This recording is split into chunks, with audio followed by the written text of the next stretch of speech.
Hmm. A Tarrasque, you say, eh?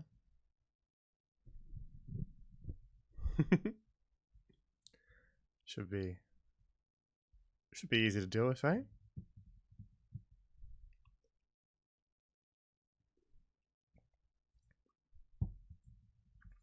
Not a problem at all. All right, let's get background music. It's too quiet around here.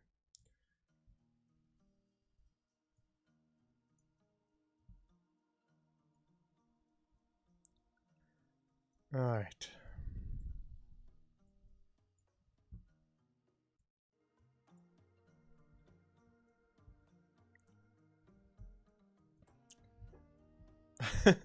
We're not on the dungeon yet, but we can be soon. Welcome, everybody. As previously mentioned, the Seas of Sand gang are predisposed today.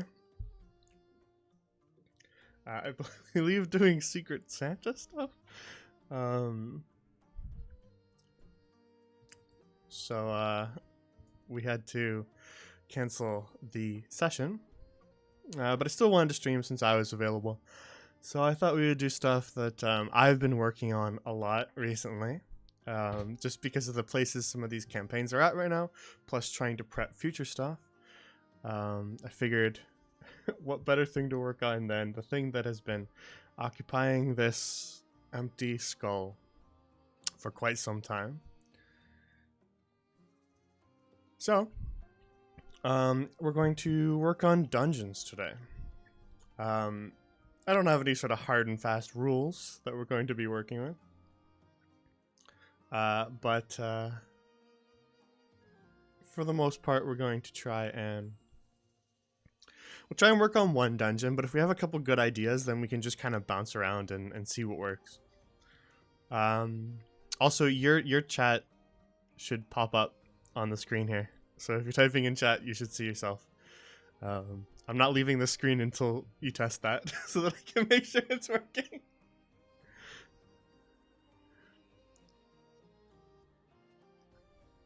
How's everybody doing today, though?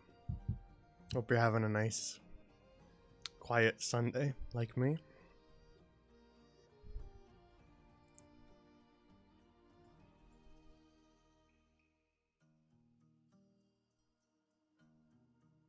Well, I guess we can test it on the other screen, because I put it on the other screen too. Now that I think about it. Oh.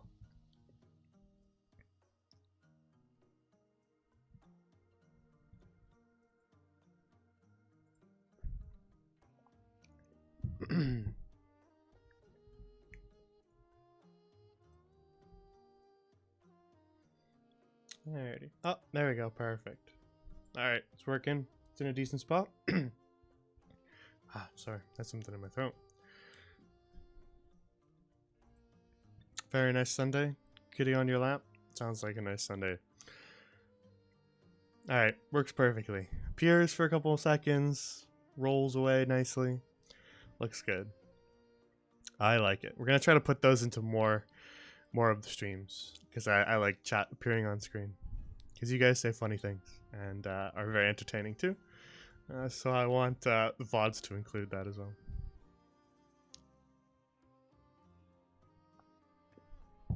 Alrighty, over to the other screen. This is, for the uninitiated, the giant file. 36 pages now of content, things that chat has come up with, that we've all sort of worked on, as a whole, yeah. At the bottom here, we got a couple one-shots that we made. Pirate-themed one, and, I don't know, Etten-themed one? I don't know if that counts as a theme, but, I suppose.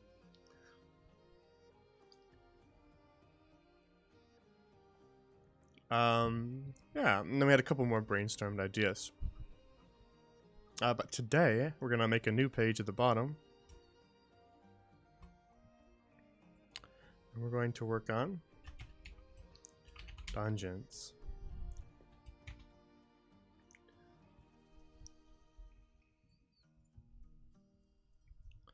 So, over the past little bit,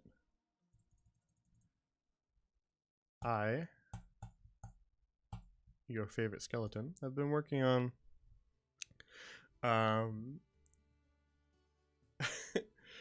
several different dungeons all at the same time, which is a little chaotic, I must say. But they came along pretty nicely. Working on the Briar Keep for Whispers in the Woods on Wednesdays. Working on Redacted for the Silver Song group on Mondays. And working on Redacted for the Seas of Sand group on Sundays.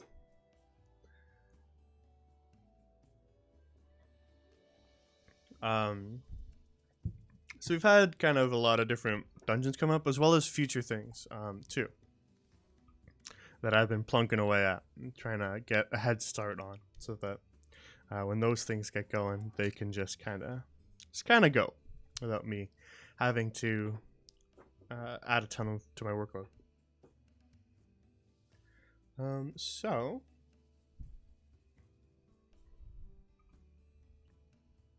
first off, we should think of some dungeon themes. Now, I have several million of them of my own, but I would like to hear some chat suggestions, because that always helps. And everybody else always has good ideas as well. But by this, I sort of mean the general atmosphere of the dungeon. For example, Pirate Cove, or Undead Crypt, or Mountain Cave, or Haunted House, or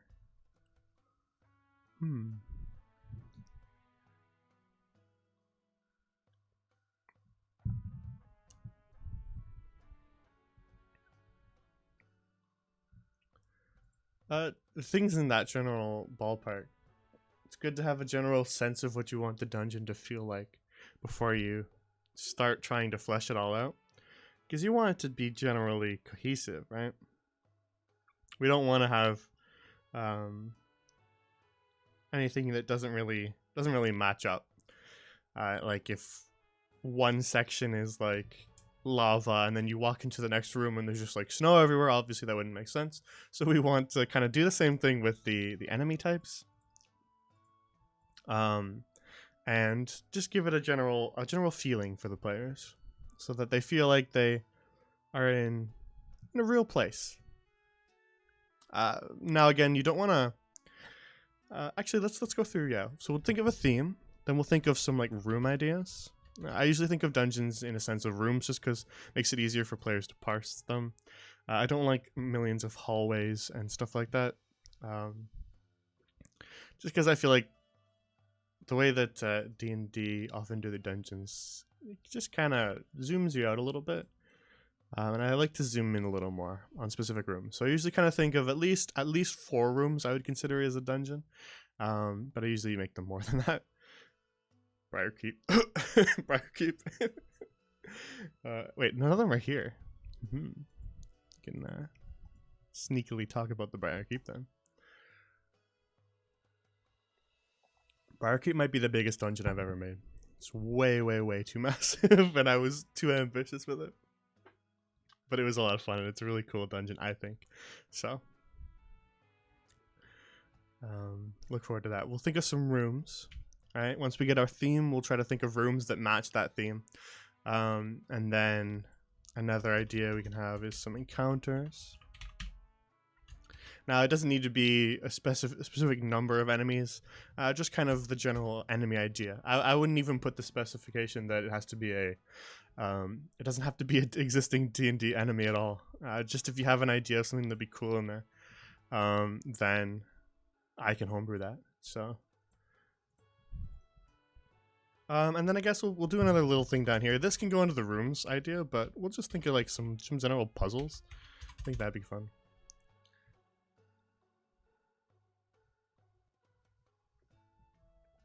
And then I guess we'll put that actually after theme. What's the dungeon goal? I think this is good for the categories to work on. Tarask. Yeah, but think of how quickly that dungeon would be over. You could do like a cool idea of a rather than the mechanics of a Tarask, where it just eats you and then you start dying really fast. You could do like a whole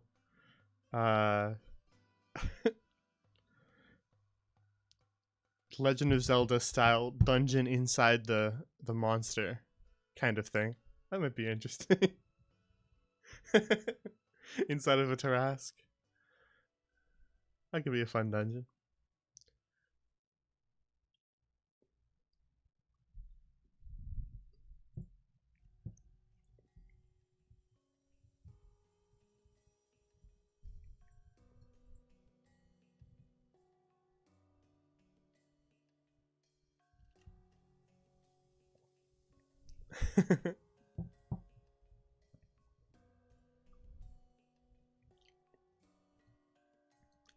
All right. It's interesting. It'd probably also be horrifying, but it is interesting, that's for sure.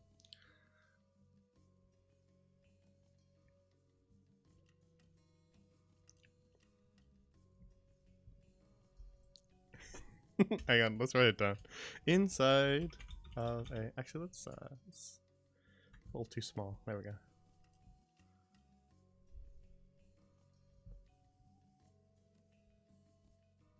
Inside of a Tarask.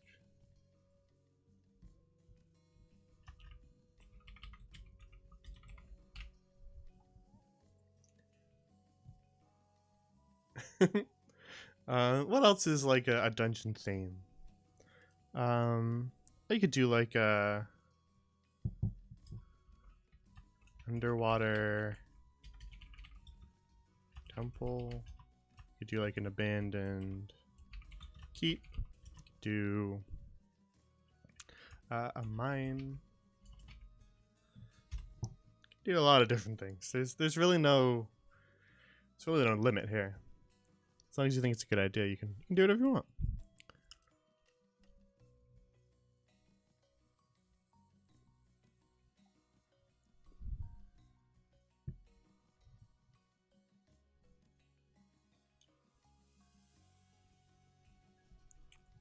As long as you have a purpose for being in there.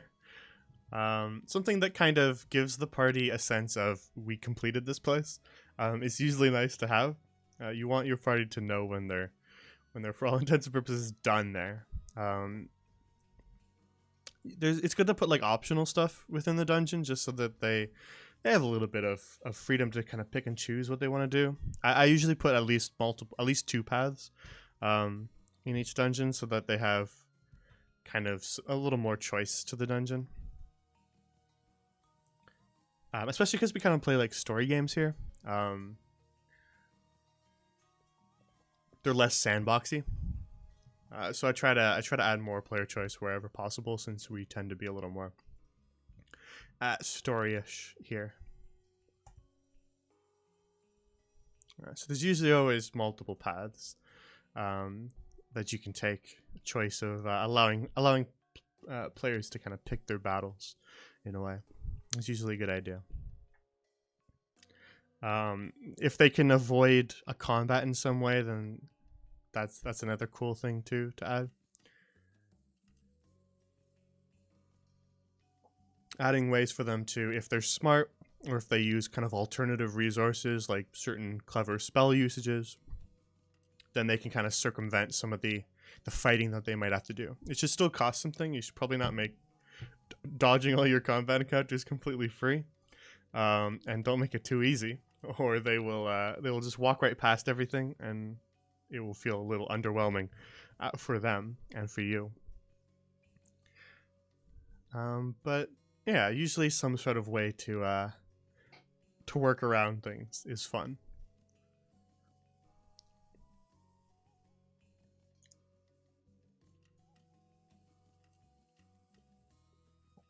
A dungeon of illusions would be cool.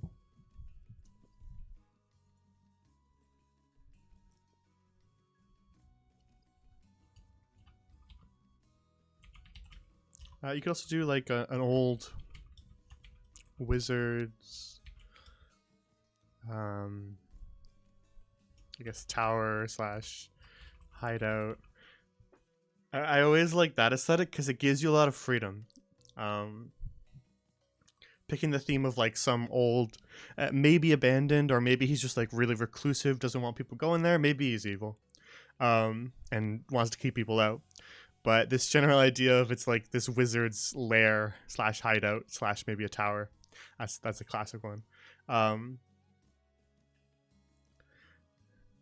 And because wizards are so sort of eccentric and eclectic, you can have a lot of different like things. Hello, Senan. People arrive. Yeah, chat's popping up on screen again.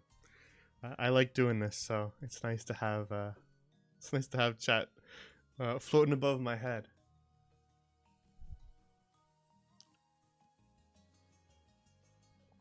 Senan, we are making dungeons today. We're figuring out ways to torment players who have not joined the community yet by developing fun dungeons for them to murder all their characters in.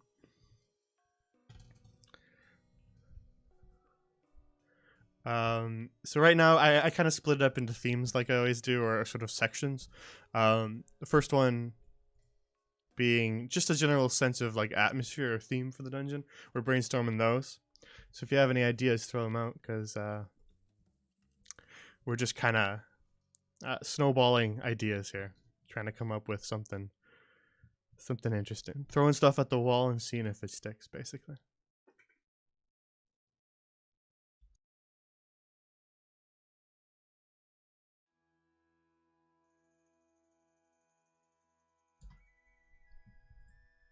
You guys can see what I mean. Because the little plus appears. You can tell which key I have it bound to now,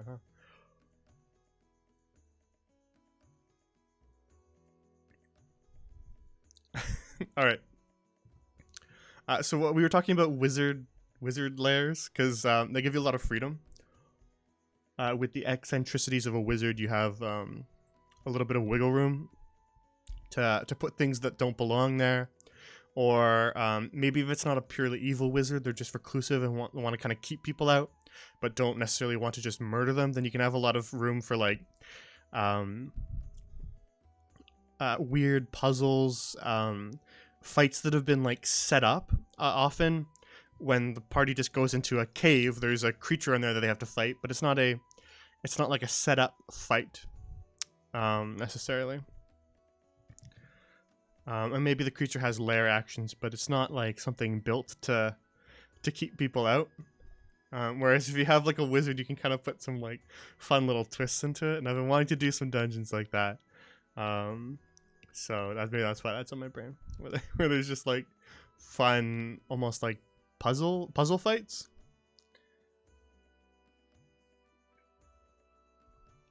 Then our other themes, or other subsections, I should say. Your dungeon should have a goal, and then we got to think of rooms to go in the dungeon. Encounters, not necessarily fights, but just sort of things that exist within there that could be a fight. And then maybe some puzzles if we have a good idea. But I would say puzzles are probably the hardest part of any dungeon. They tend to be more difficult to balance than an encounter because encounters you can just sort of operate based on some basic principles and get something balanced for the party's level. A puzzle is all kind of mental, so the party's mental level, I suppose, is always a little bit up in the air. So I tend to keep my puzzles kind of not overly complicated, especially because we're a very visual style of play here. We got maps for everything, and so often more abstract puzzles because we're playing over the internet, but still are visual, it can be a little bit strange to do.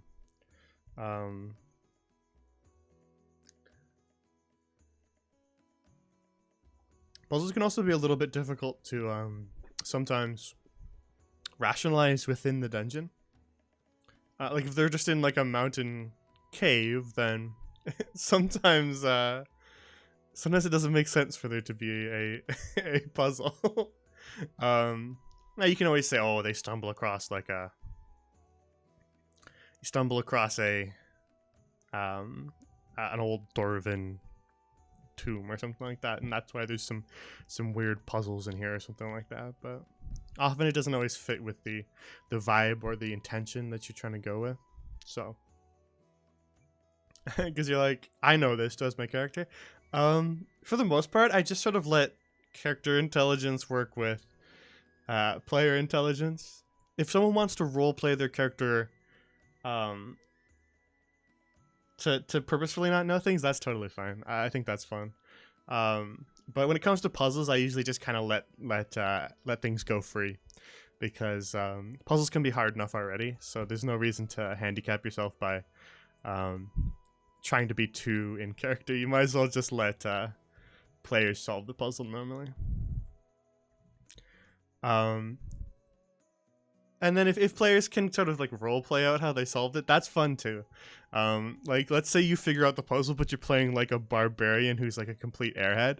You could just be like, yeah, I figured it out, but like my character, I go over and I like lean on the wrong lever or something like that, you know? And it just accidentally works. I think that could be kind of fun ways to RP it out if you wanted to kind of keep in character while having solved the puzzle yourself.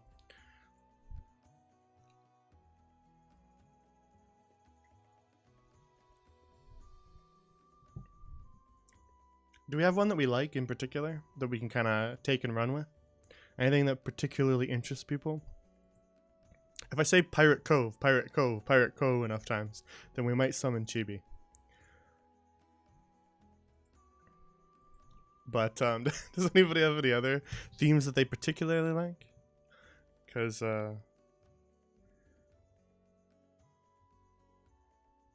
we can kind of take one and try to run with it.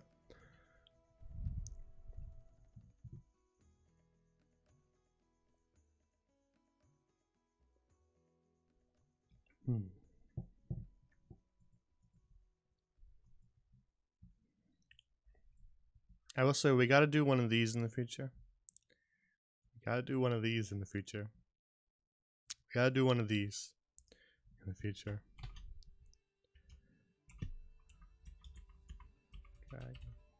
Okay. Eventually, way down the line, we'll have to do one of these, but it's not pressing.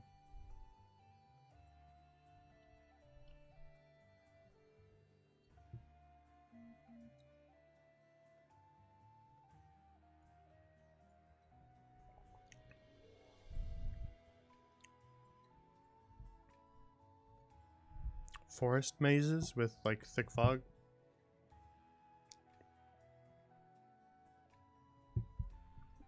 We can do Wizard's Tower. Kind of like yeah, Wizard's Lair. We don't have to make it a tower if we don't want to.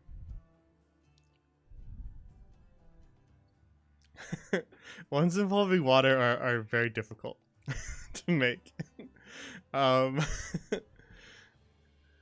You have to kind of definitely work with the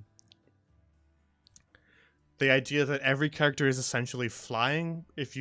Chances are, if you're doing an underwater dungeon, you've given them a way to breathe water, breathe underwater. So it won't be too much of a difficulty with breath, because I don't think any DM really wants to time all the breathing the entire dungeon. That feels so tedious, at least to me.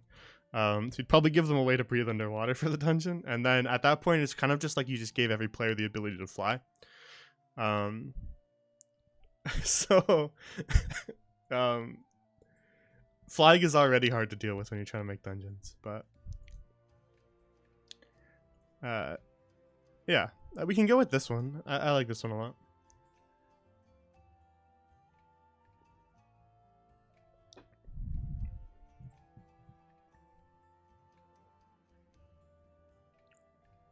Okay, so let's say we have an old wizard's lair, right?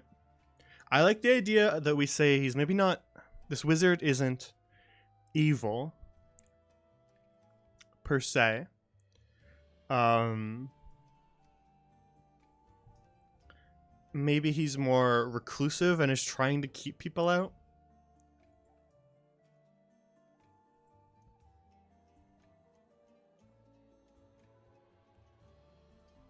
And he's set up some sort of things to keep people out, but isn't necessarily just trying to straight up murder you. He's more just trying to keep you from reaching his like inner sanctum where he's hiding. And I say he, but it doesn't have to be he.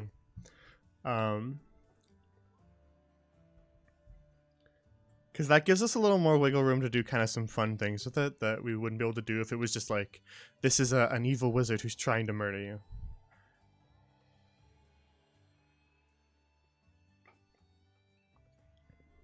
Alright, we'll go with this one for now.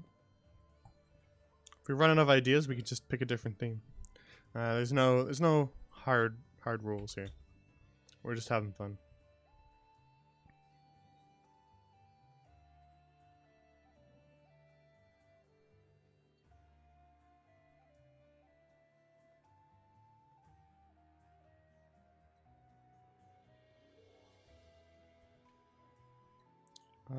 Yeah, we'll stick with this one.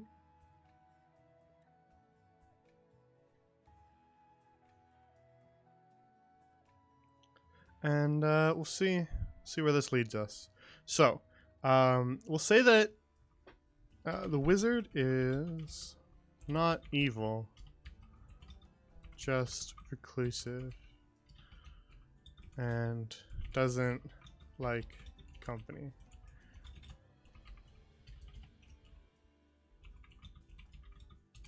They have set up traps and puzzles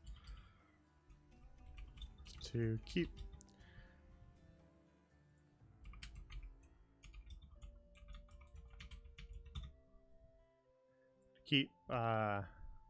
people out. I like that because that gives us some freedom. But why does the party need to talk to this wizard? Because at the end of the day, when they finally get all the way through it and they beat the boss, which probably shouldn't be the wizard in case they accidentally kill him. It should probably be like the wizard's strongest familiar or something like that.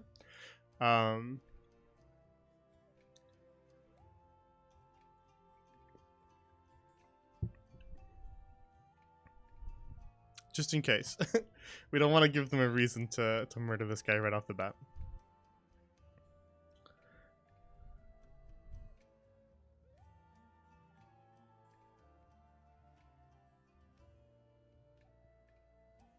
So we need a reason why they need to talk to this guy. Maybe they need his help for something. But what do they need his help for?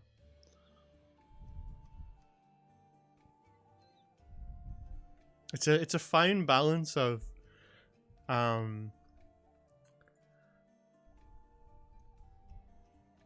we don't want to make this guy too dislikable.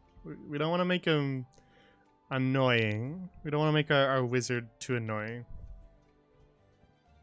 Because then the party might be like, screw this guy. Let's just leave. We want to kind of keep a nice balance of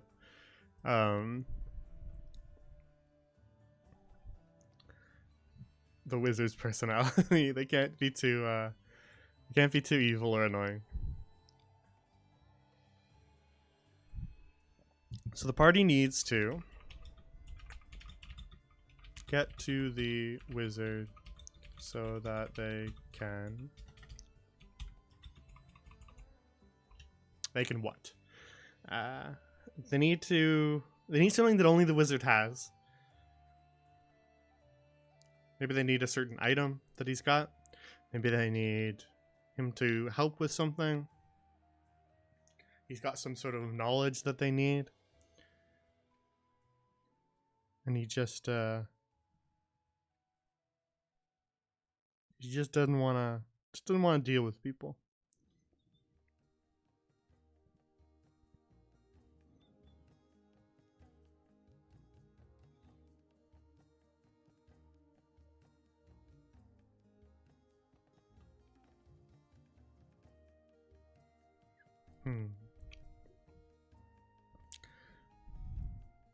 Well, I guess we can do some sub brainstorming.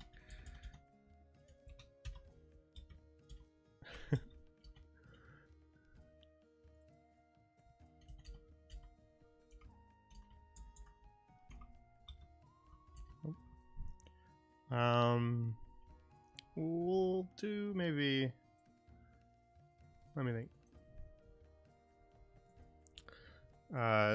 Need knowledge they possess.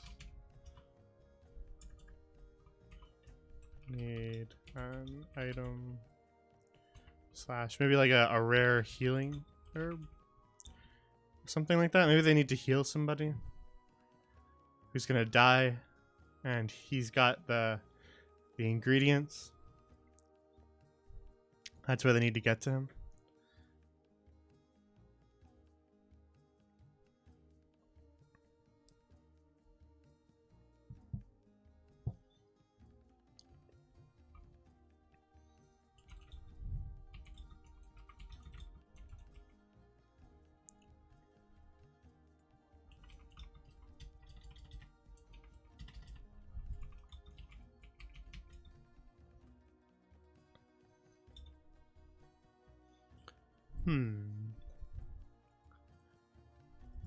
We can kind of move past that.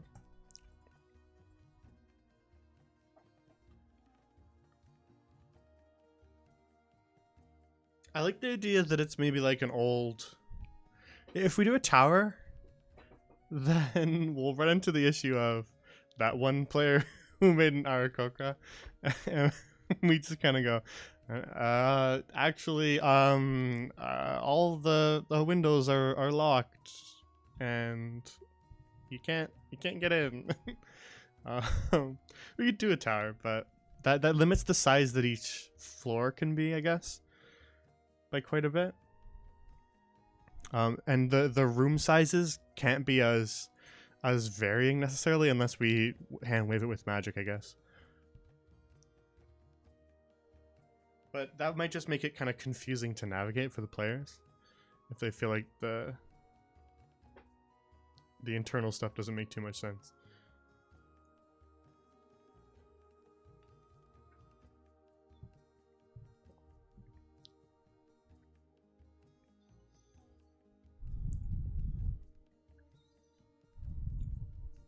Okay, so you walk into a wizard's lair. What would be like the first thing that you would do to keep somebody out?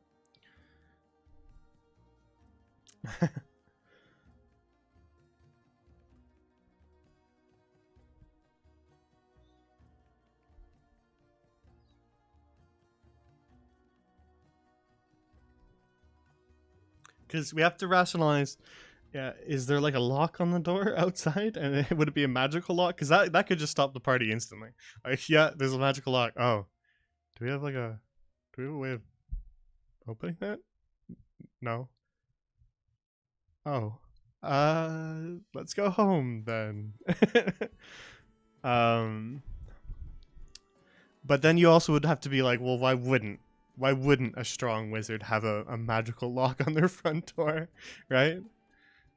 I guess you could say one reason would be maybe they're confident in their defensive measures, that they feel they don't even need a lock. Whoever walks in, who's dumb enough to walk in, deserves the fate that they get. Maybe there's just a big sign that says "Don't go any further, dummy."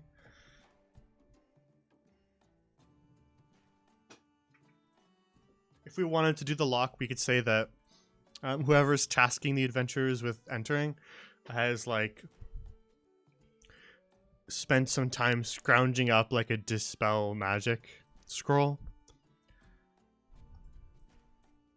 and that's how they open the lock or something like that. And then it's just like a one-time use thing to get them in there. But then we'll be like, okay, the party has a wizard.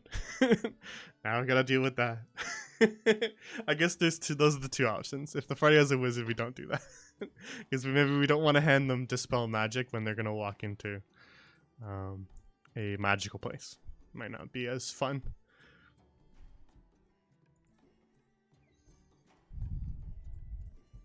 If every solution can be solved by just one member of the party, then we don't want that. So in our rooms, we need to think of some ideas for like things that can be solved through magical means, things that can be solved through maybe sneaky, cunning kind of methods. We need kind of something that every party member can do in a dungeon. Maybe there's something that requires a more nimble movement, nimble hands, something like that. Something that requires some more strength, something that requires magical prowess. We need to kind of mix and match them. So it can't all just be like pure magical stuff that the wizard can deal with, or everybody else will feel like they're not really being very useful. And we don't want that. All right, so if we do the magical lock on the, I guess we'll say front door, and then we'll say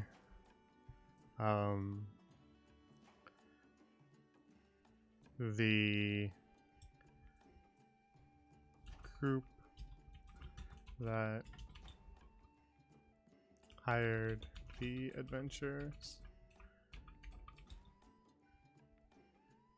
gives them a scroll / item. If we want to circumvent the wizard, we can just make it an item instead of a scroll. To dispel the magic lock, allowing them in. We could also just say, alternatively, the wizard is confident in their defense mechanisms and simply puts a warning out front. Okay, so that's sort of like when you first get there. I kind of like the idea that's maybe like a big mansion of sorts. That gives us a lot of room because we could have a lot of different types of rooms and even outside stuff maybe. Like there could be courtyards, gardens, things like that. That gives us a lot of freedom. You can do like cellars maybe if we want an underground part.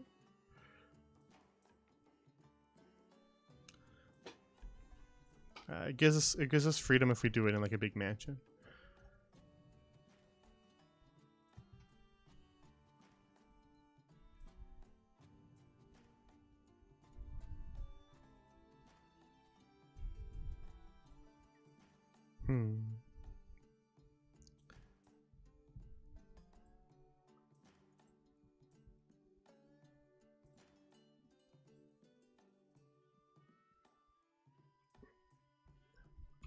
When they first walk in, if we want to sort of introduce our wizard, we could have some sort of like magical illusion or something like that of him, and it's like, if you imagine maybe like a recording that plays that says like, "Don't come in, I want to be left alone," yeah, something to that respect, warning the party to stay out, and then it sort of disappears. It's like intangible, so no party member could attack it. It's just like an illusion magic that shows up, plays like a recorded message for them and telling them to leave, and then disappears. I think that'd be a fun kind of way to introduce the wizard waiting at the end early, and maybe add a bit of personality to that character depending on their dialogue with the party. So as they enter, an illusion plays a recorded message warning them to turn around and that they would like to be left alone.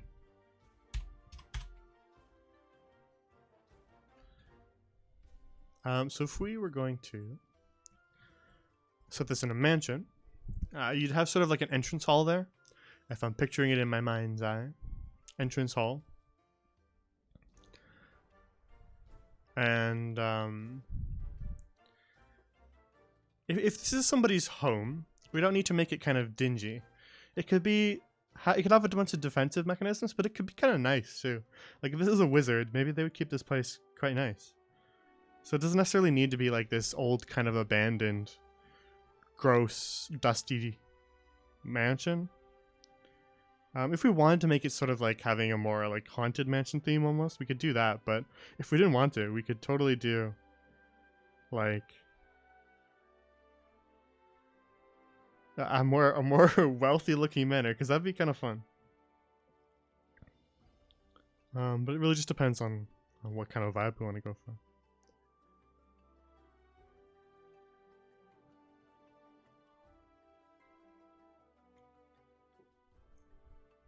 So we'll have some sort of entrance hall, maybe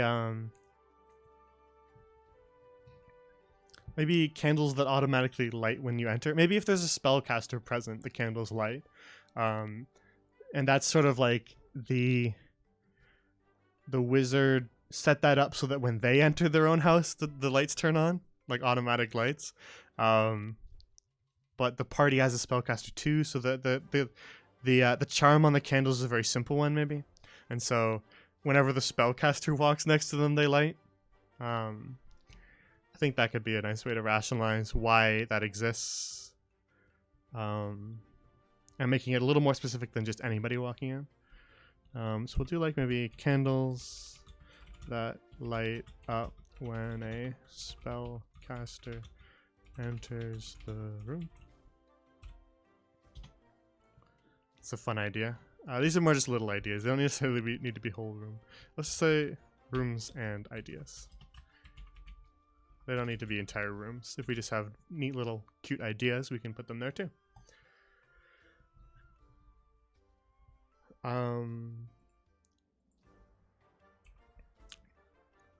Encounters centered around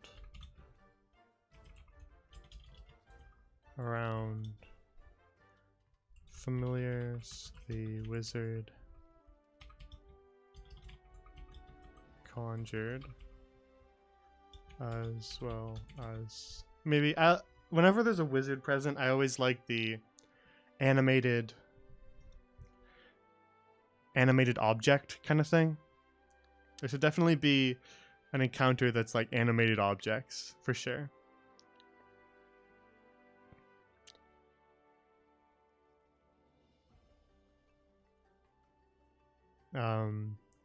Because that's a very like kind of classic vibe.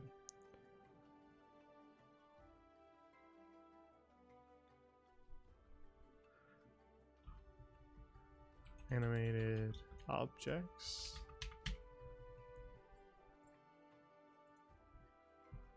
If you were a wizard and you were building a lair, what kind of creature would you have to summon as your familiar? It doesn't need to be like a tiger. It can be like an air elemental or something like that. Like it doesn't need to be a traditional creature. It doesn't need to be like a cat, an owl.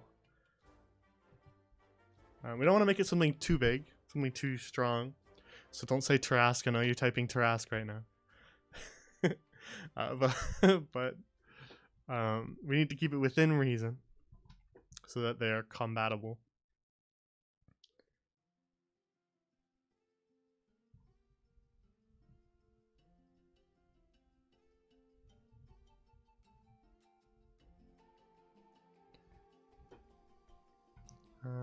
We'll jot some ideas down.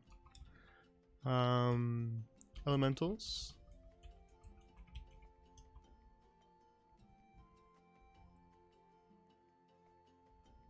We'll bring this one down here. Elementals, animated objects, animated like armor.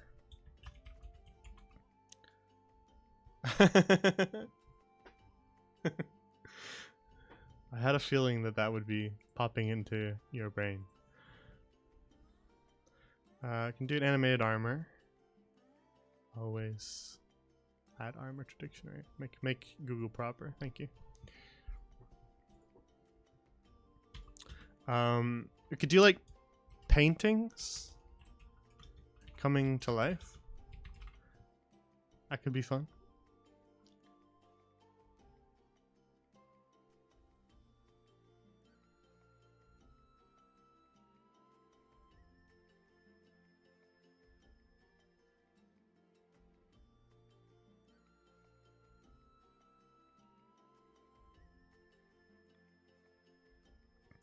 Um,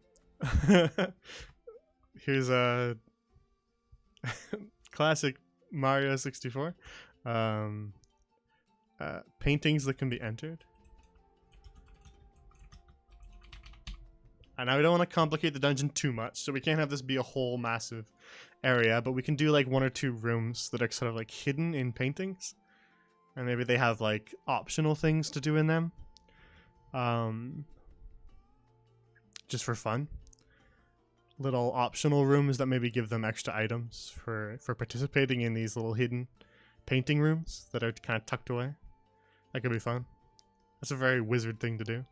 Like a painting that you can go inside.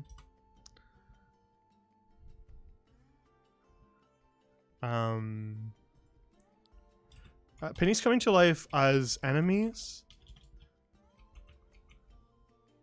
or also just like animated paintings players can talk to. Like maybe in spite of the fact that this wizard is really reclusive, maybe all these things that they're summoning and creating are like coping mechanisms for how lonely they actually are. So even though they're trying to keep people away because that's their way of life, maybe they are just actually kind of lonely.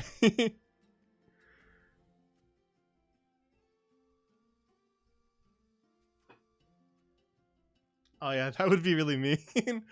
All these different painting rooms, and then you show them one that's like really sick. It's this little hidden cove with this like gems and treasure everywhere, and this amazing looking magic sword, and that was just normal.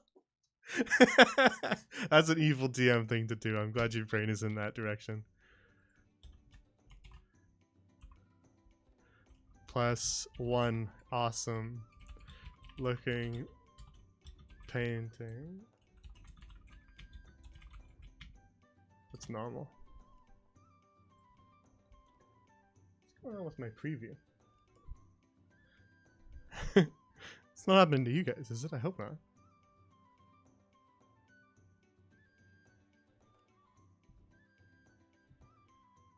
What's going on there, Twitch? You alright? Having a little trouble? It's okay.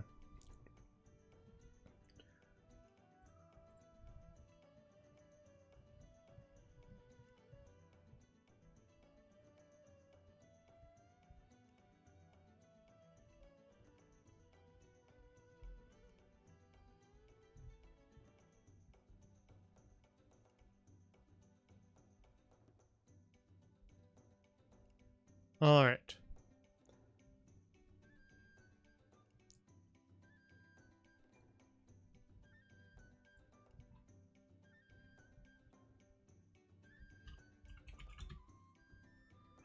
Okay. Sometimes it's fun to just like place things that aren't hostile characters in dungeons. And that's sort of why I was thinking this idea would work. The paintings that they can talk to, because that would let us sort of place some characters into this dungeon.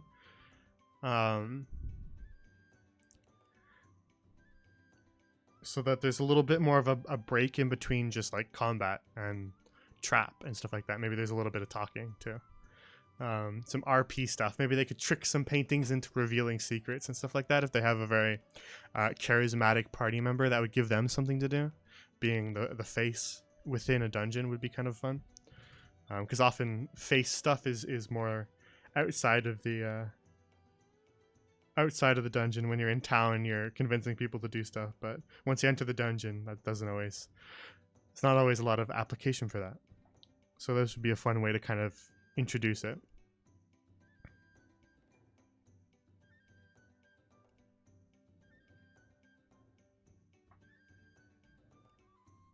Do you have any ideas for interesting paintings that could be like old kind of historical figures, maybe? That could be fun. It could be a fun way to do like, maybe he has got like some paintings of real people, and they're not the actual real person, but they take on the same sort of personality. And so like important figures from throughout the history of Grand Lorien, there's just like these characters hanging out. That could be kind of funny. Plus a way to kind of like, you know, throw in some old characters that we don't get to deal with because they're old and dead. Could be a cute idea.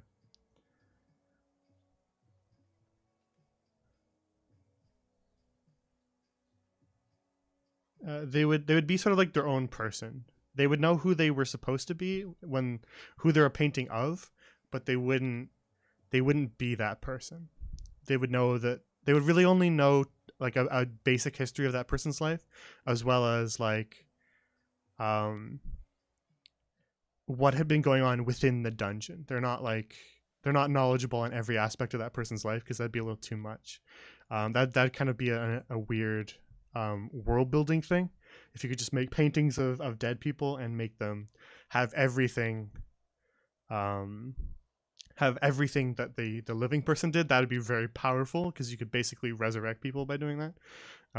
They would like you could consult people who had died very easily if you had that means. So we don't want to give that. We don't want to give that to the world because that might be a little bit too strong. Um, but maybe they just know what they about the person's life from what the wizard taught them, and so they just have like a summary. They can give you like the Wikipedia summary of that person's life, but not like any of the fine details. Like they wouldn't know what that person's child's first words were or anything like that. Like they wouldn't know the fine details, but they know like, oh, I'm King so and so from this period in history, and almost like a tour guide at like a museum. Like the animatronics at like the Hall of Presidents or something like that. They just have like the basic gist. That'd be funny. So yeah, just like a couple cool figures that the wizard liked from history. Some ancient kings and queens, some old war heroes, some stuff like that. Oh, here's a fun idea. Hang on, here's a really fun idea. Um, a painting of an important battle where two figures are locked in combat. And so these the two figures in the painting are just like arguing the entire time that the party talks to them. Because they're like in this painting, they were on opposite sides of this war, and it's a painting of like their final confrontation, and so they just constantly are arguing back and forth with each other while the party's trying to talk to them. That could be really fun, like two different opposite side warriors. That could be a really funny, funny little like conversation encounter.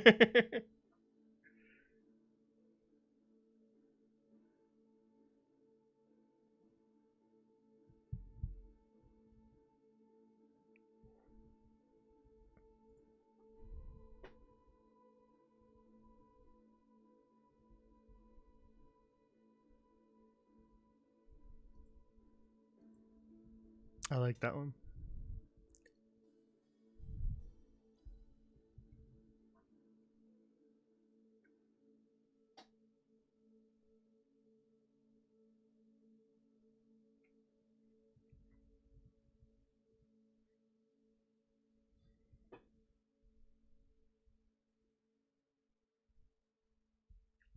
Okay, now my brain is taking that and running with it. That could be like a mini boss encounter, even too. Imagine a room where you walk into it, and it's kind of like a larger room, so there's lots of some space. There's some furniture in it to give some, so it's not just like an empty floor. But at one part of the room, there's this big painting of like a battle, and these two kind of central figureheads are at the center of this painting, and they argue with each other, right? Yeah, it would make the players make me talk to myself moment. Yeah. um, but let's say these two figures are at the center of it, and they're constantly arguing back and forth. But to maybe the paintings get annoyed with like the party trying to like interrupt and stuff, and so to proceed through the room, the party has to pick a side in the battle, and it doesn't really matter which side they pick, but they have to pick a side. And then when they pick a side, then it summons in the room enemies that are the that match the painting of the opposing side to the one they picked. So it's like a combat encounter where they can pick which side they want to fight on, and they have to pick one, otherwise the doors won't unlock. And so it's like a painting from a historical battle, but they can pick which group to side with. That could be fun. And then whichever side they pick, the central figure would like join their team as like a supplemental party member for that fight. We won't make them like a straight up DMPC because I hate doing that, but we'll make them like have supplemental abilities that they can kind of buff the party with. Each of them has a different one. Like maybe one of them's like a healer and the other one's like something else. I don't know. Different buffs. Could be fun.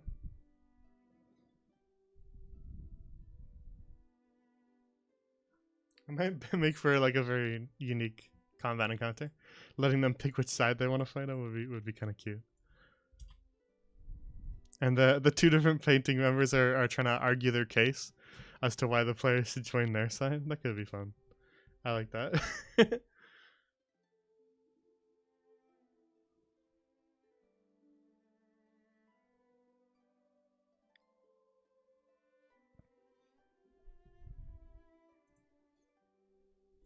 Okay. But we should also just have sort of like a maybe more classic combat encounter too. I was thinking maybe like four main encounters, including the final one, and then maybe like one or two optional encounters.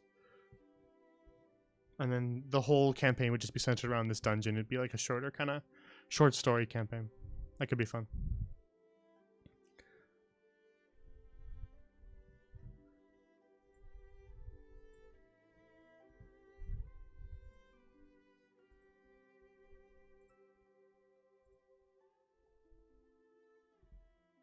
Yeah, I like this. This is coming together. Do you have any ideas for like a puzzle that they could do?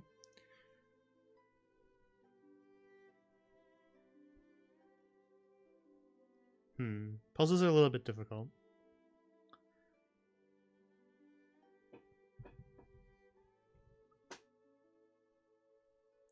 But a puzzle can be something as simple as like you need to go into this room to get a certain item that you bring over somewhere else. Like that, it's not like a puzzle per se. That's a very straightforward thing to do, but you want to kind of complicate the dungeon so it's not just go to this door, then go to this door, then go to this door. You want to kind of make them like diverge off to a different path, then maybe come back to the same area, now with different context.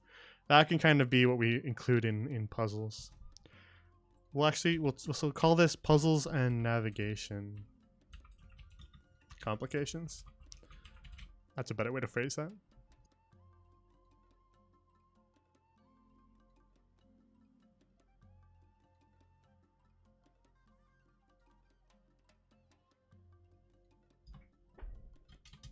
Yeah.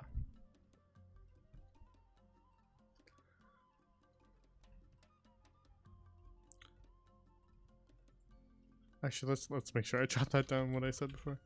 Players are forced to pick a side, then fight the opposing group.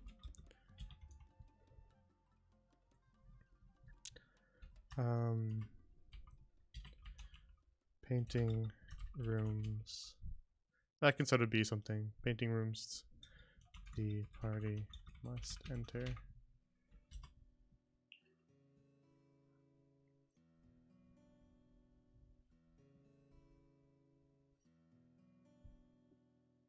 For a while now, I've been wanting to make a combat encounter that uses the grid that all players are always on in a more meta way.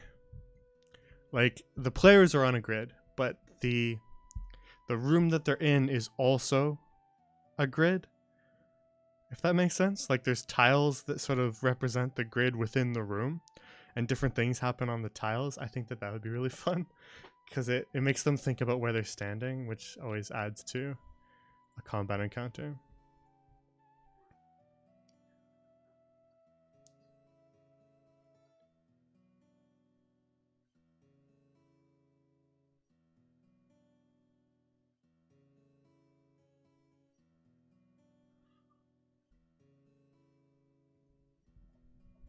So we could do something like that. I think that'd be a wizard's lair is a good place to place something like that, because obviously checkerboard grids don't really make sense in mountain caves or pirate coves necessarily. Whereas they would make sense here if it was somebody sort of creating something to keep someone out.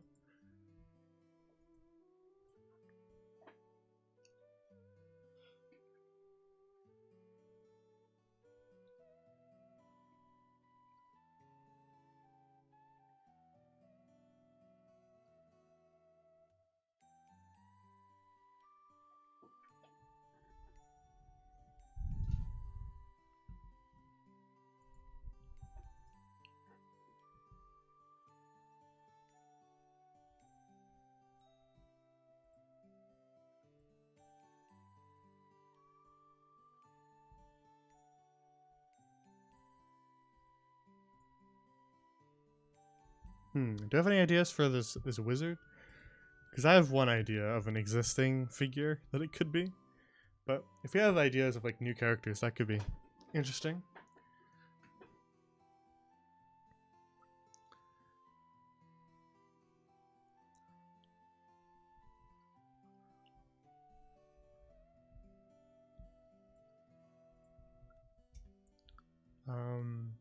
The defense mechanisms are also sort of coping mechanisms for loneliness.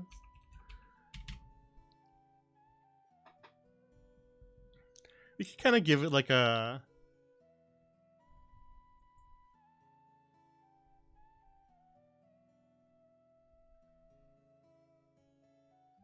you give it like a narrative through line almost. Like, why is the wizard so reclusive? There could be a reason why they lock themselves away. And maybe the party helps them get over that a little bit and reintroduce themselves back to the world for the benefit of the entire world, maybe, because if this person is a powerful wizard, then that might help the entire world if they're back, kind of not hiding away. Could be an interesting little like development for the world as well. A way to give it some gravitas and affect future things. If getting through the dungeon helps this wizard cope with their need to isolate themselves, that could be fun. Maybe there was some sort of accident.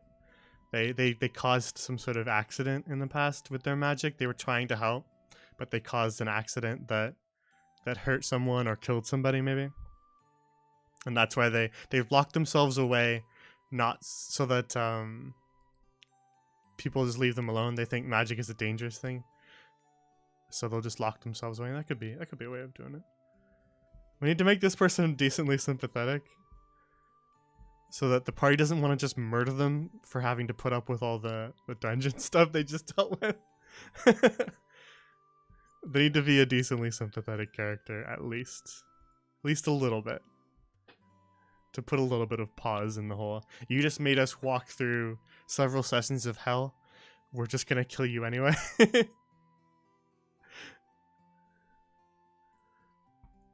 We want to try to not encourage that at the very least.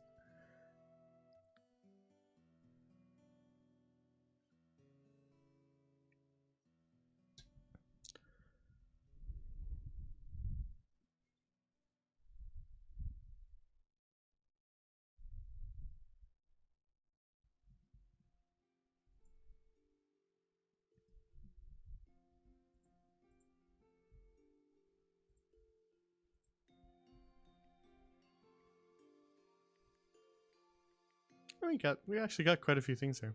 It's not bad. I can kind of picture the dungeon in my mind, which is an important step to creating it. So I think this would be a fun one to make into a short story, because this would work out pretty well. If it was like a decently long enough dungeon, then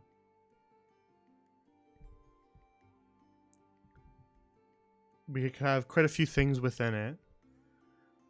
Some options and things to explore, things that don't need to be completed but they can complete if they want to. A couple of different painting rooms that they can go into with either puzzles or optional encounters in them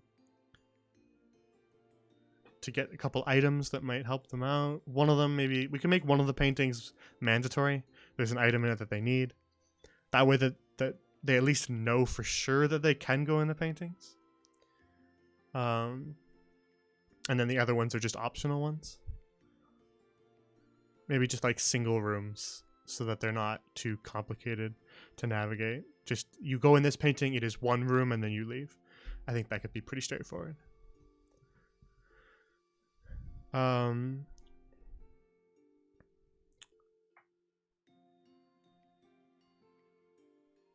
Thank you for the follow. UN no 6490. So I was trying to figure out if there's a way to pronounce your name.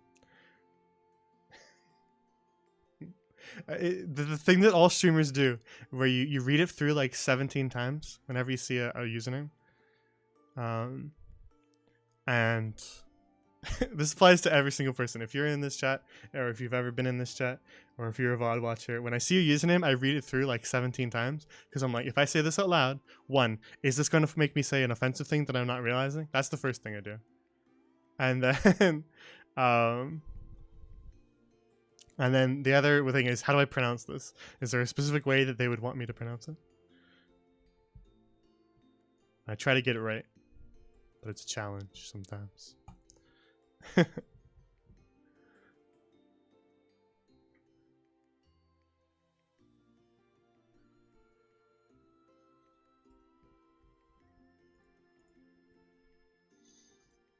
Alrighty. Do you have any more ideas? Because this wasn't intended to be a very long stream. I just wanted to kind of hang out a little bit and maybe brainstorm some stuff. And we actually came up with a really fun idea. So I think I'll actually probably be working on this one and trying to make it into one of these short story kind of campaigns that I've been trying to change the format over to for future stuff. I want them to be shorter campaigns so that we're kind of progressing through new things more frequently and introducing new people a little more often than waiting an entire year to do it with these longer campaigns. I want to tell shorter stories. So I think this would make a really good one because it allows me to be a little bit mischievous with some of the ideas, which is always fun. To create some kind of eccentric characters, which is always fun. And if we kind of do it with the intention of like helping this wizard get over their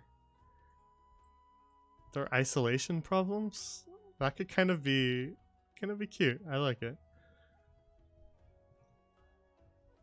We'd have to balance it pretty delicately. I don't want to make the wizard hateable. I want to kind of redeem them in some ways so that they get a good sense of this person and who they were. I mean, the paintings would be a nice way to kind of do that. Maybe some of the paintings talk about how nice the wizard is to them.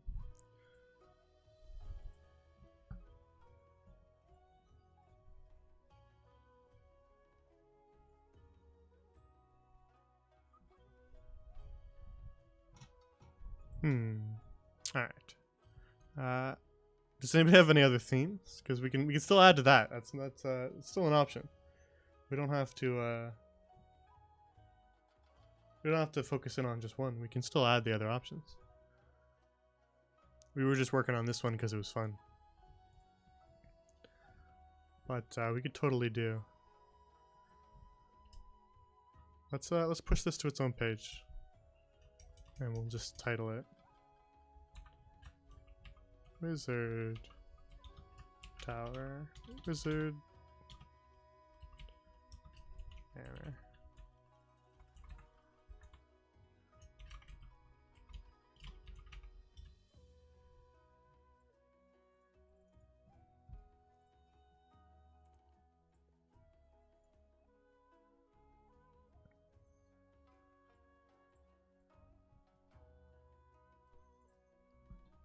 All right.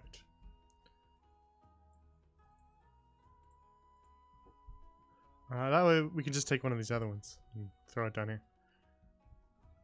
I think that works out. Just make a new page.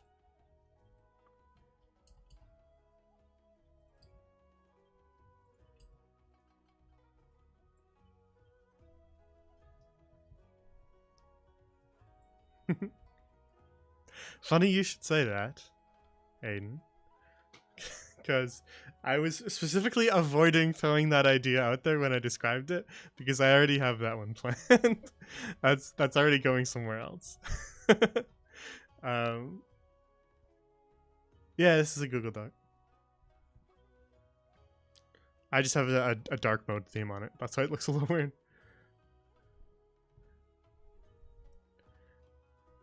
Yeah, chess themed one. That I was going to do something like that. That was part of my plan. I wasn't going to necessarily bury the lead too much. Actually, I was gonna make it pretty obvious. Like a checkerboard pattern on the ground, and the enemies are chess pieces, and the players would have to sort of take the position of missing chess pieces, and then I didn't want to make them just play chess, because that's kind of annoying. And what if a player doesn't really know how to play chess? Then that doesn't really help. So I was thinking we'd do like a normal combat encounter, but whatever piece that player takes, they have to move in that pattern. So their movement doesn't matter. They just have to move in the pattern that their chess piece is. We ignore all movement rules for that. They have to stay locked to their chess piece.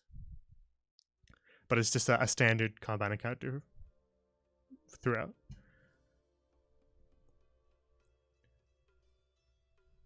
We could also maybe turn off AOPs for that fight. That might make it more interesting, so that they're not just like locked, staying still.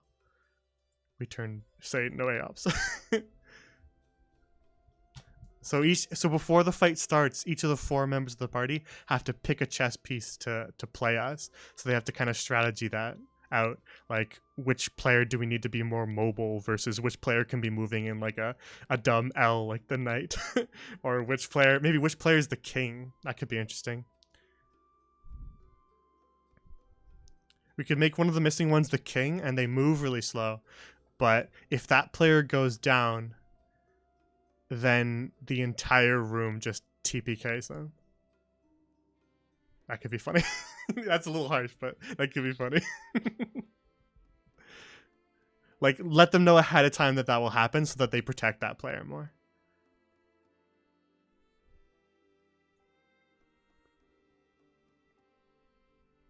They'd have to like assign one of their players to be the the escort mission, essentially.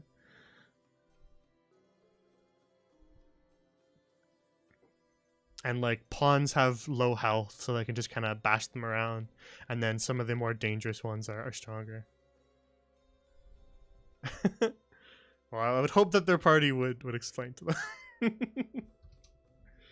we need at least some of them to know chess, because that would help. I think that'd be a fun little encounter. We would want it to be sort of like chess themed, but not just chess. I don't want to just make them play chess. It'd be fun within its own respect, but it just wouldn't work as well as trying. I think it'd be better to mix the two.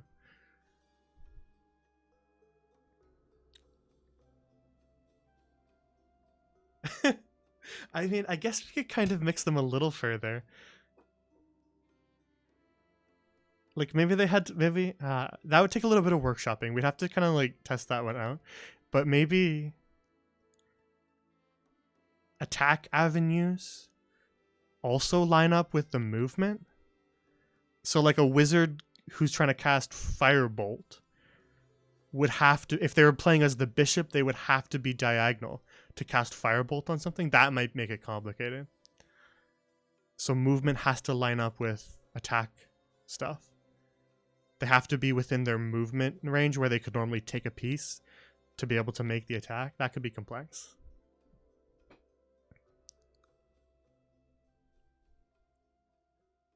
That would take a little bit of workshopping, I think. We'd have to test that out to make sure it's fun before we did it.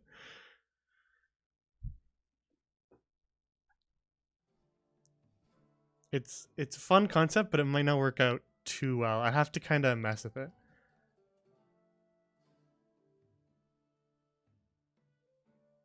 We definitely have to let them know all this stuff ahead of time so that they can strategize. If they just pick pieces at random, then it would really suck for a wizard who was the king and could only attack a single space next to it. That'd be rough. Your wizard would be basically useless. So we'd have to let them know all this stuff ahead of time so that they could be like, okay, we want our wizard to be the rook so that they can be smashing people from a mile away with their spells. So we definitely have to, because that's why it works in these sort of like wizard setups, because then like, you know, the wizard maybe wants to play fair and so they've had like these puzzles set up ahead of time and they explain them to you rather than it just being like a random thing and you have to figure it out on your own. The enemy chess pieces could even explain it, because maybe they want a fair fight. That could be a fine way of doing it.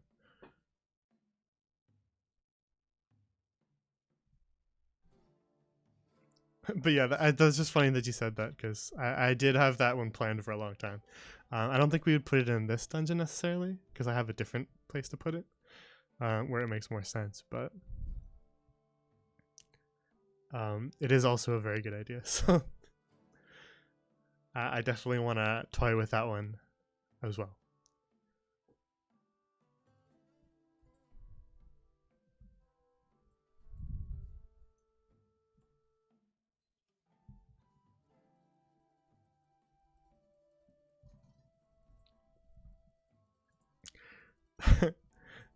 Because I have the art for it too. There's Hearthstone cards that are chess pieces, so it'd be really easy to use those to represent the enemies, so that it makes sense where everyone's going to be moving for the players. Otherwise, it might be a little hard.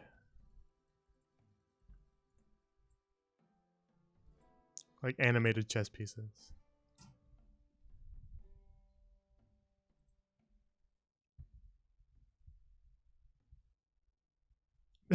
If you can't tell, I'm trying to add more raid encounters to fights. I think it's fun. Raid mechanics, basically. I think that there's a lot of room to kind of play around with stuff that isn't typically used in D&D necessarily. That would make players pay more attention to where they're standing and have to move around a little more. Often, one of the issues you can run into with combat encounters is once everybody reaches the target that they want, they'll stand still, and just sort of that's it for that point. Like two sword fighters will just stand in front of each other and just exchange blows until somebody dies. That's a typical way of fighters in encounters will typically just do that.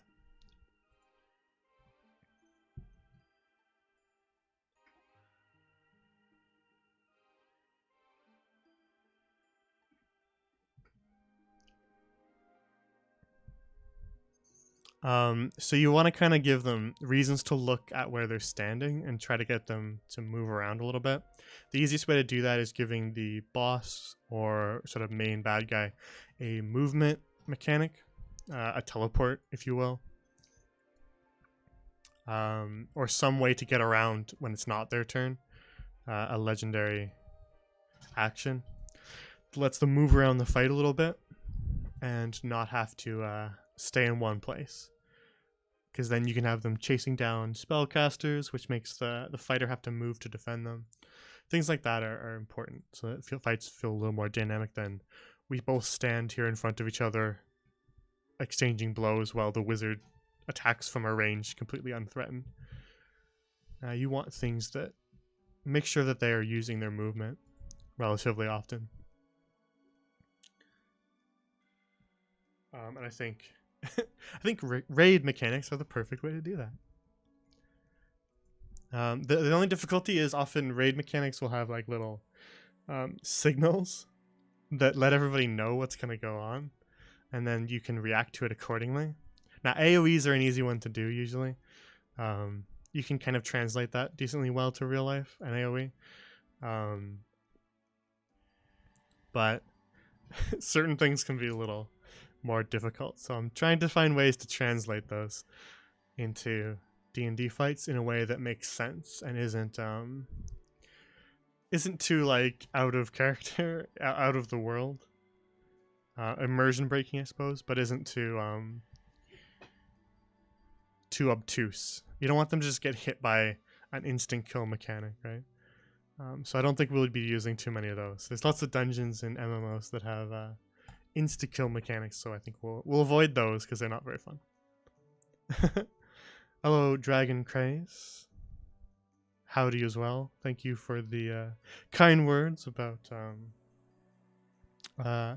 my post-death form.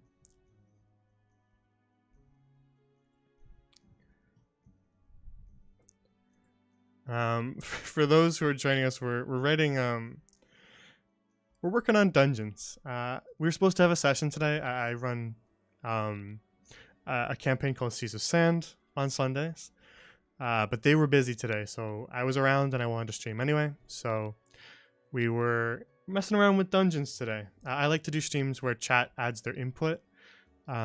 Since all the campaigns I run on this channel take place in the same consistent and persistent world, Grand Lorien, which is the channel name.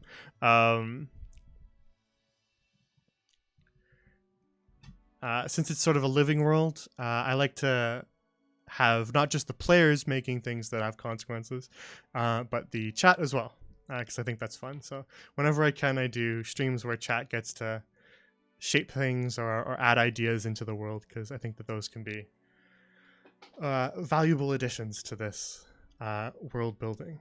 We're working on dungeons just because I've been working on dungeons quite a lot.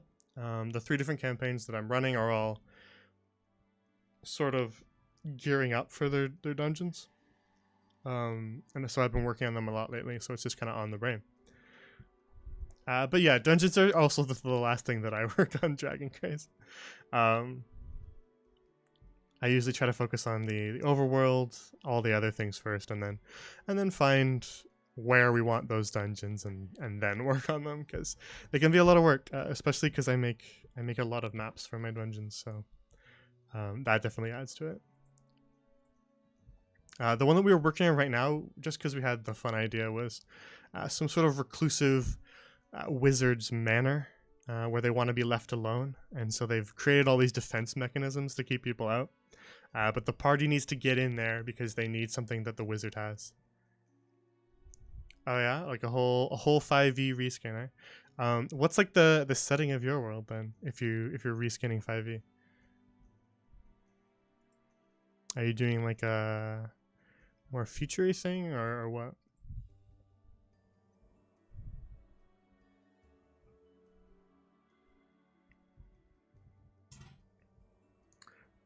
But yeah, so this reclusive wizard's manor that has all these different defense mechanisms attempting to stop people from infiltrating and bothering this wizard as they want to be left alone.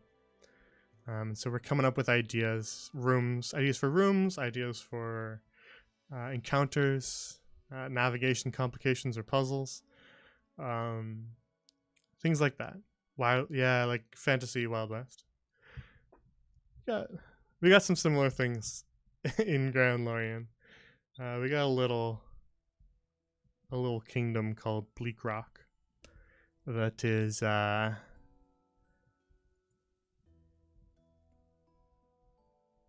fantasy D&D Wild West. So I definitely know where you're coming from when you need to reskin some things for that setting, because I've been doing that too a little bit, so I know the struggle.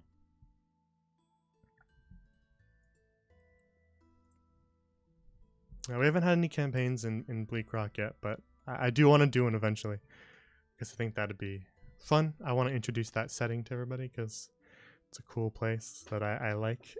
I like writing for. So it'll come up eventually. We'll do a Bleak Rock one eventually.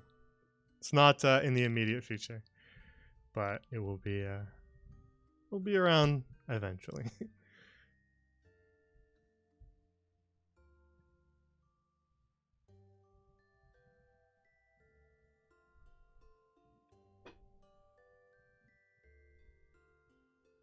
Yeah, for sure. There are some things that don't really perfectly mesh with the standard fantasy 5e if you're trying to move it into a more Western theme.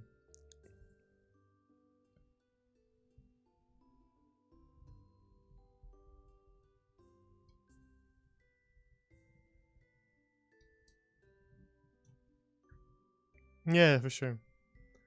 I try to I try to keep things consistent, but we do branch out here to kind of different genres from time to time, um, depending on the different kingdoms, because Grand Lorien is a pretty big area with a lot of different continents. So I like to branch out a little bit. So Bleak Rock is one of those where just wanting to do different things. Yeah, for sure. We're just kind of having a chill hangout night. So if you, I'm kind of curious what you reskinned some of the classes to, because it definitely is something I'm familiar with doing. Because Bleak Rock is sort of still being built, in a way. We were actually sort of wrapping up, honestly. We came up with some good ideas, enough to give me a tangible concept that I can work away at and flesh out. So we weren't going to go too much longer, but I was just kind of asking if anyone had more ideas into any of our different categories here. Because, or general theme ideas, because those are fun.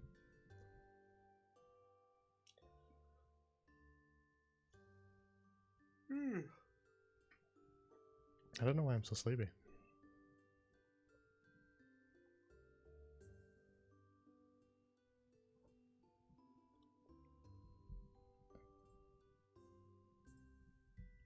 All right.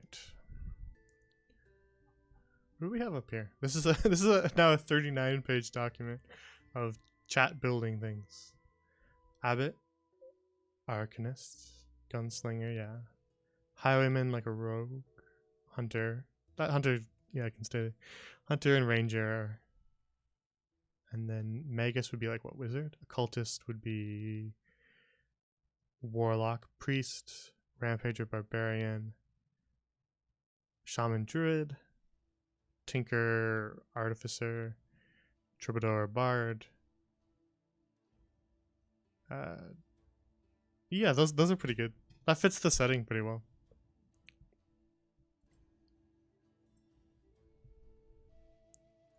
Sounds good. I like it.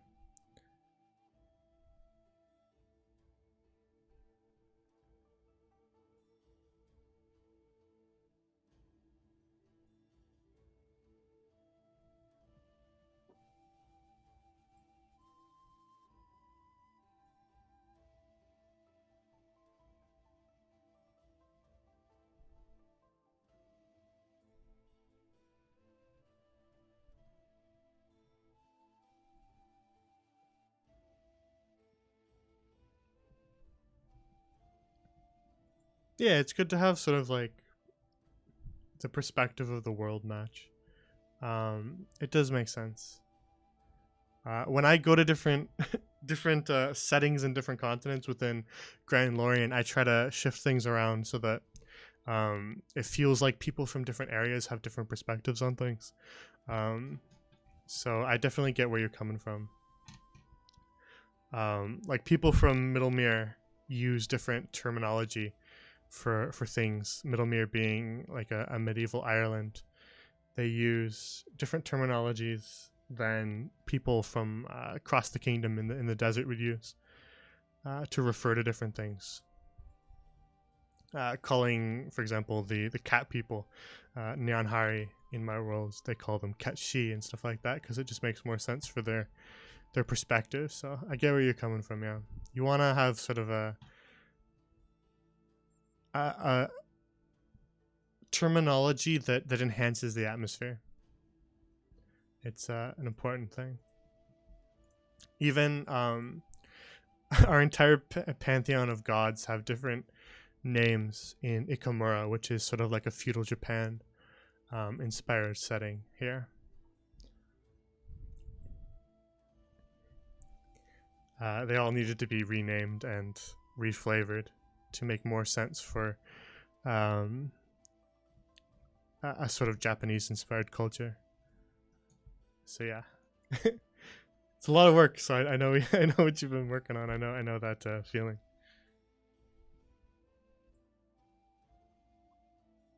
Oh yeah, we had all those ideas for one shots in the past.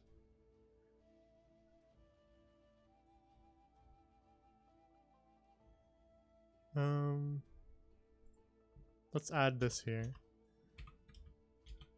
Well, because this is our short story list, things that we wanted to do short stories about. We'll add this one. This is reclusive wizard. Make sure that gets on the gets onto the list.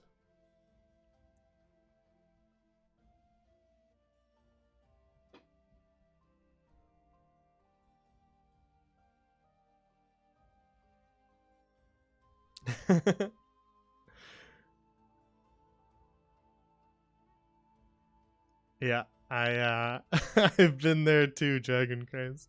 My file list for Grand Lorien is my notes. My individual note list for Grand Lorien is 967 different notes. So I definitely feel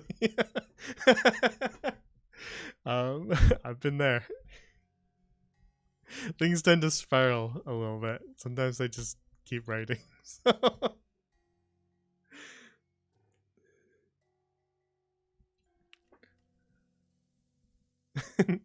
Exactly, yeah. It's can be a lot of work, but it's satisfying work for me at least. So as long as you enjoy it, then it doesn't really feel like work. Just feels like things I enjoy doing anyway. So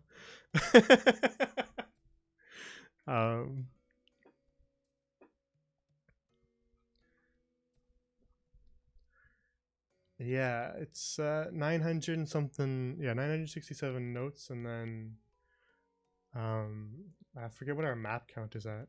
How many maps do we have that make up Grand Lorien? Let's check. I can just pull it up. Oh yeah, I know what you're talking about, Jack.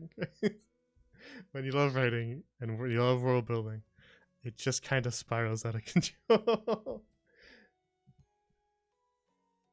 Oh, we're actually that's kind of cool.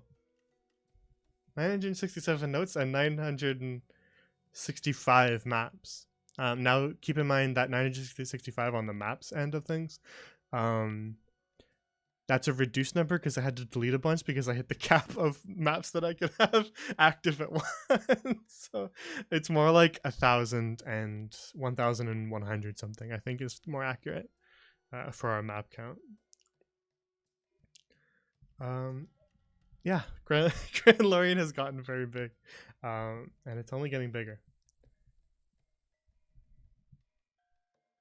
See that little bar at the bottom of the screen there? That's the ticking time bomb until we make the world even bigger. When we hit 100 followers, that's that's when I expand things even more. It's been sitting there, so.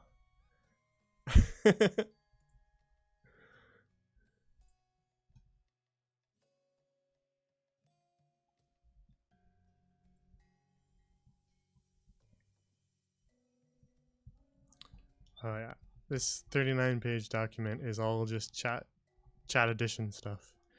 Chat hangout nights. We had an entire night where we just read every single description, every single Wikipedia page for all the different oh man, are we one away? That's scary. Oh no, you guys are gonna make me have to do the stream soon where I talk about all that stuff. Oh no. That's actually exciting. Thank you for following Dragon Chris. It's always appreciated. We did a whole stream where we just did all the Wikipedia articles of every Japanese yokai or monster, reading all of the folklore. That was really fun. Trying to translate them into D&D monsters. That one was a blast. We've got a million different endemic life things, just like strange little creatures that aren't necessarily monsters necessarily, but are just things that exist in the world. We got a lot of those. I'm scrolling through them and I'm realizing how many we have, including plants, which we've used some of these already.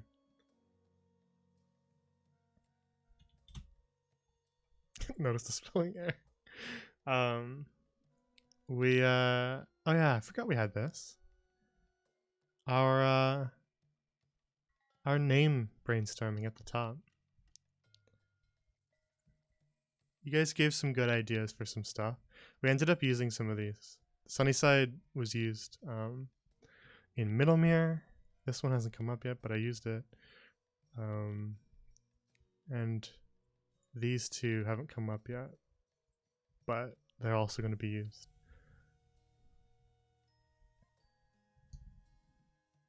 And we had some good names too. You guys are smart. This one was... We still got to use that one. That one's fun. Oh yeah, all our pirate names. Well, we'll have some opportunities for pirate ones in the future. So I'll try to use as many of these as we can, because these are a lot of fun.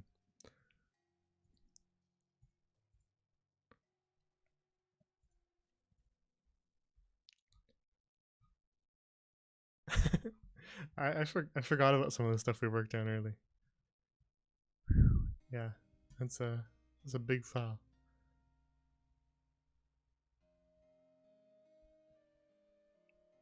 Alrighty. I think we can call it a night. We've been working for quite some time. Over an hour and a half. We got some good ideas.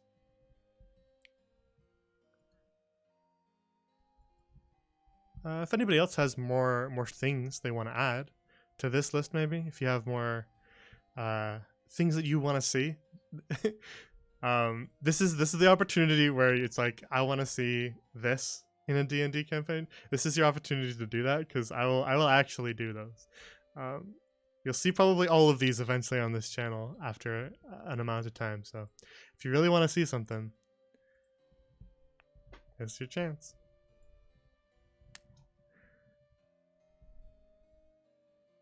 We've actually already done a mine, but there's always room for more.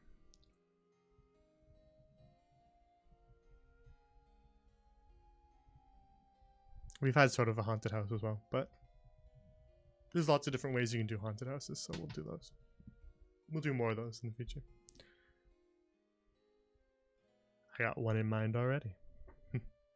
But it's a secret. You're not allowed to know. So many secrets.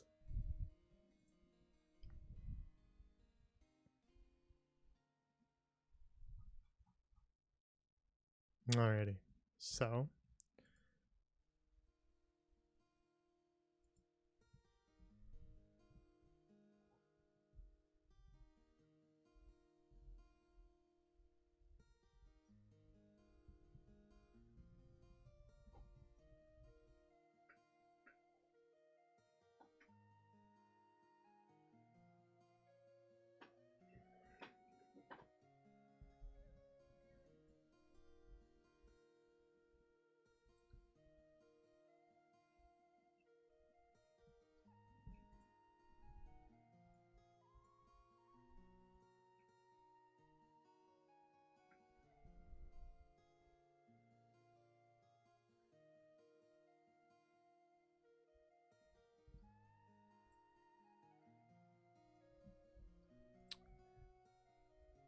yeah, let's wrap up for the night. I think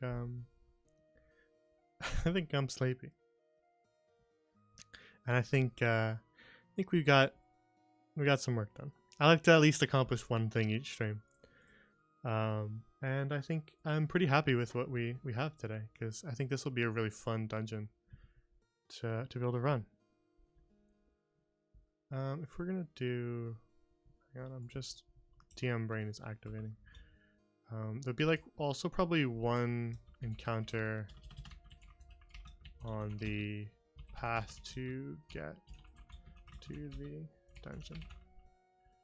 1 or 2, 1 or 23. It's a bit of a difference. 1 or 2 encounters on the path to get to the dungeon would make sense, just so that it feels like it's a little more remote, not an easy place to get to. That would help with the theme. They can be unrelated, just like wolves or something.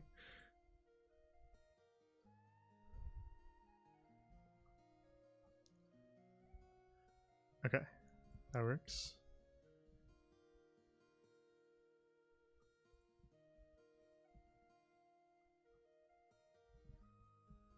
All right.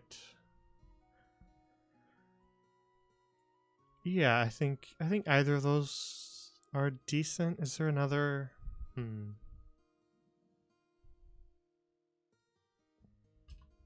I suppose this is another option. I'll jot it down because it's in my brain. Something the wizard built a long time ago is broken / malfunctioning, and they need them to repair it. That's another concept we could use.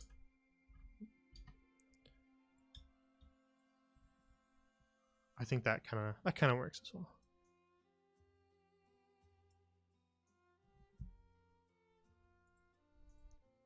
There just needs to be a decent enough motivation where if they don't do this, if they don't get to the wizard and convince them to leave their home, this sort of agoraphobic wizard, and convince them to leave and come with them, then something bad will happen either to a group of people, to an important person, or to a large area. That could be a good motivator, a good reason why someone would want to send a group in. But that would also depend on kind of the party we got to work with and what kind of characters they wanted to make, because maybe their motivations are more personal rather than like being hired to do something. Maybe they just have an actual reason to go in there. That is a little more connected to the story, but that would be more on them to decide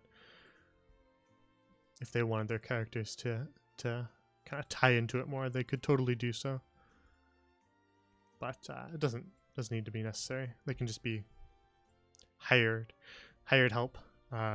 Is a very classic D&D thing to do, and there's nothing wrong with it. It works.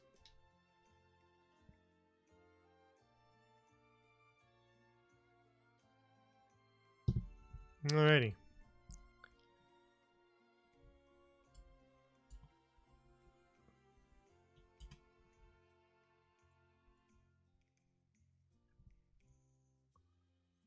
I like it.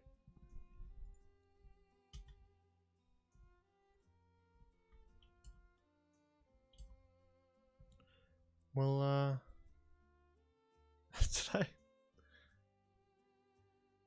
Random question? Okay, yeah, 1 second. I'm looking away, but I will read it in 1 second. There we go. I noticed that the R didn't match, and that was bothering my brain. Random question. If direwolves are important in the Dwarven culture, like every family has one kind of important, would it make sense for the race to get advantage on animal handling checks with direwolves or any lesser wolf? Yeah, I mean that would make sense. Yeah. I would say the direwolves coming up, even the whole wolf kind of group coming up in campaigns would be probably infrequent. I can't think of an opportunity where they would come up like more than once in a campaign that I would be writing. So it would be like useful occasionally, but wouldn't be so like broken necessarily. It'd just kind of be a nice thematic thing. And if there was ever a dwarf player, you could add an opportunity for wolves to exist in the campaign at least once, so that they have an opportunity to use that side of their heritage. Because players always like it when they get to feel like they have some sort of useful skill. So if you give it to them, it's fun to just kind of work in a way for them to use it. Maybe wolves set up on the party at night or something, and they just do an animal handling check and get rid of them without having to fight these wolves. Things like that could just be fun ways to let that dwarf character use it. So I think that totally works. Yeah, well, I suppose if they wanted mounts, then that could work as well.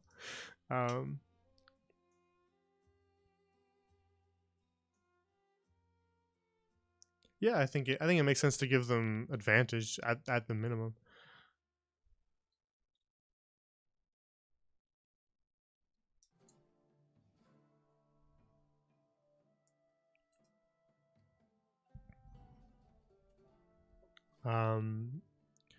Dire wolves would be like hyper specific. You could just leave it to any wolf, because even if you've made it any wolf, it probably wouldn't come up a massive amount. Like, not every single enemy in your campaign is going to be a wolf, so it's not like they can just use it to be completely overpowered and just break every encounter by doing it. It's not as if like you're giving them advantage on dealing with undead or something like that, and you're running a campaign where all the enemies are undead. It's just wolves, so the chances of them coming up more than like twice in a whole campaign is small. You probably aren't going to want to throw too many of the same enemies at everyone, so if it's just like finding a mount, or a direwolf mount, or warding away some wolves that are attacking the group, things like that could be just interesting ways to do it.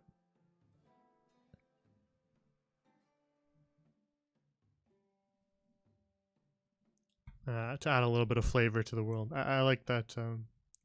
I like that idea. It's fun.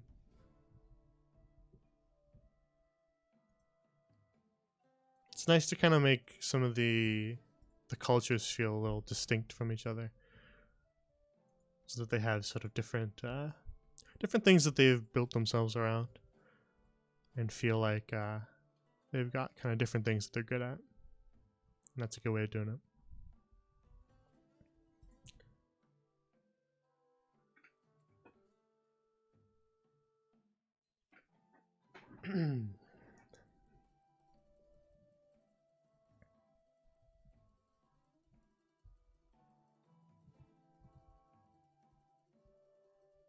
Alrighty. I'd say let's wrap this up. It's been a fun night of chat discussion. I always enjoy these streams. Whenever there's sort of an off night when players can't make it, or if I just feel like streaming, it's fun to hang out with chat and do some world building. And I like making dungeons, even if they are a lot of work sometimes. Sometimes I get a little too ambitious with a dungeon, and I go, "Oh boy, what have I bitten off that I now have to chew?" But they're still fun, so it's cool to hang out with chat and discuss dungeons. To wrap up, I suppose. So let's go back over here. Hello. To wrap up, bookkeeping tomorrow's session I think is fine. I don't think there's any issues with Silver Song, so we'll be back on board with that tomorrow at 7 p.m. Eastern for another session of Silver Song, as they make their way into the woods looking for that mine, where they suspect there may be some foul play occurring. They're venturing off into the woods, so check that out tomorrow. The other campaign, the campaign that was supposed to happen today is Seas of Sand. Usually around 7:30ish, 7. They're in the desert. They're making their way to an oasis. And then on Wednesday, I think we have a tentative maybe missing the session, in which case we'll have to cancel. but it also might still happen, so we don't know right now, but I'll keep everyone updated. For Wednesday, which is Whispers in the Woods, also 7 p.m. Eastern. They are actually in a really exciting place. They just arrived outside of a huge dungeon called the Briar Keep, a castle in the Feywild. So that'll be a very exciting next session. So tune into that one for sure. If you want to see if my schedules are changing, follow me on Twitter. There's the link. I update when I'm changing schedules around, or I tweet when I'm going live. Sometimes I retweet some fan art too. So there's lots of cool stuff there. But if you want to see even more of the fan art, then join our Discord. It's not just for players. It's for anybody who wants to join. So feel free to join through that link. If that link's ever not working, let me know, because it's easy to update. I just don't want people to flood it or spam to flood it. So it's limited to a certain amount of uses. So if it ever runs out of uses, just let me know and I'll update it and get you a new one. But I think it should be still working. So feel free to join our Discord. We got meme channels for all your ship posts. We got channels for all the different campaigns to discuss them. We've got an art channel with a bunch of really, really amazing artists who are always posting fan art and character art and all sorts of stuff that they've made there, which is all excellent. And yeah, it's just a fun time. So feel free to stop by. I have an archive where I upload all the sessions that we do, so if you ever want to go back and catch up on something, do so there. We had an issue with it in the past couple months where some of the VODs did not export in the proper resolution, so you might see some ones that are a little annoyingly low res there, which I apologize for, but it's fixed now, so they should be okay. If you want to learn more about this world that I keep talking about, Grand Lorien, that's my World Anvil page. Basically like a Wikipedia for all of the different factions, deities, places, some characters as well, that exist within this living world. It is constantly expanding, and probably in need of a few updates, but you can get a general idea of some of the existing stuff already, but it will be expanded relatively soon. I think that's all my links. If you're watching this and you haven't followed the channel, please do so, because we're now very, very close to that goal that we were setting. We're at 99 now, and the goal was for 100, so we're right on the cusp of that. So if you haven't followed, please do so. I always appreciate it. Other than that, it was fun hanging out with you, chat, so take care, and have a good night before the stream starts getting unstable again. I don't know what's going on there. Thank you for stopping by. I always like chat nights. Take care, and good night.